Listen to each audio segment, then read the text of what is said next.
Making the decision to vaccinate your child may be a tough one. With all the skepticism floating around, it may seem difficult to find an unbiased source of information.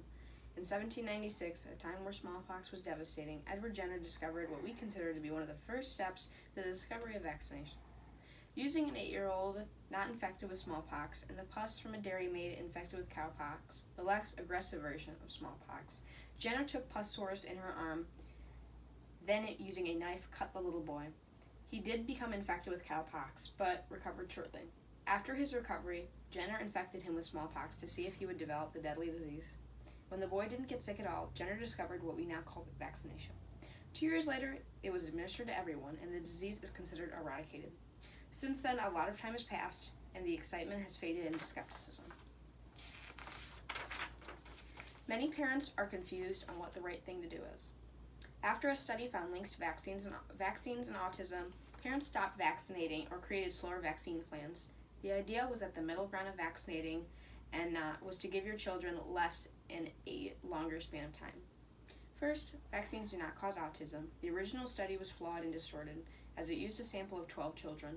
The doctor who published it lost his license, and the journal it published with became retracted. Secondly, vaccines given off schedule can allow room for a child to receive the disease in a span that they are not being vaccinated. Overall, just looking at the evidence, it makes an easy choice.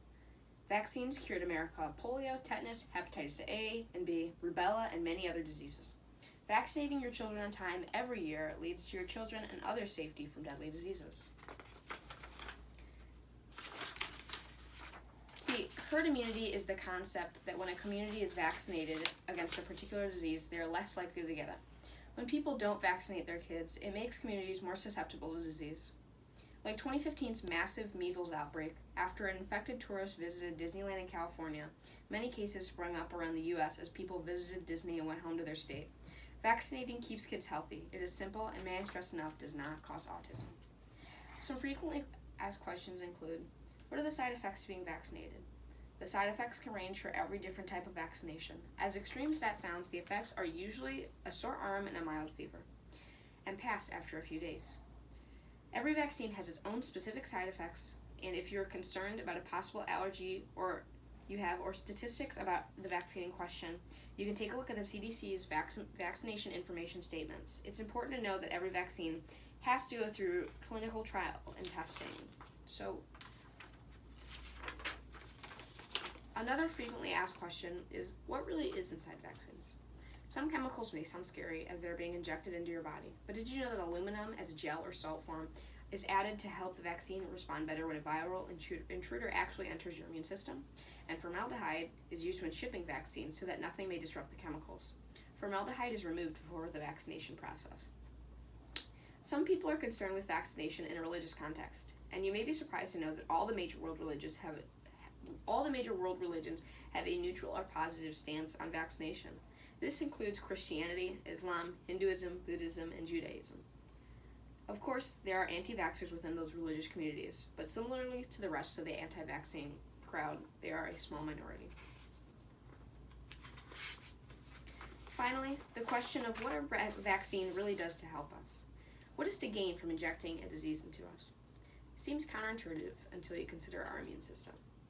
When a vaccine enters our immune system, it is fought off with new antibodies meant to combat that disease. In the case that the particular disease enters our immune system again, in its standard form, our immune system has knowledge about how to combat this disease so it's not overwhelmed the first time it sees it. That's why people with immune deficiencies can't be vaccinated, as their immune system can't handle the weak version of the disease, which reminds us of why getting vaccinated for the sake of herd immunity is so important. To recap, vaccination has been practiced for hundreds of years and is scientifically safe to use. It helps our immune system fight many deadly diseases, keeps our community safe, has little to no side effects, is very much socially acceptable regardless of social, ethnic, or religious background, and does not cause autism. Getting our kids vaccinated is imperative. Thank you for listening. Don't turn it off. Did you turn it off? Okay. That's my audience.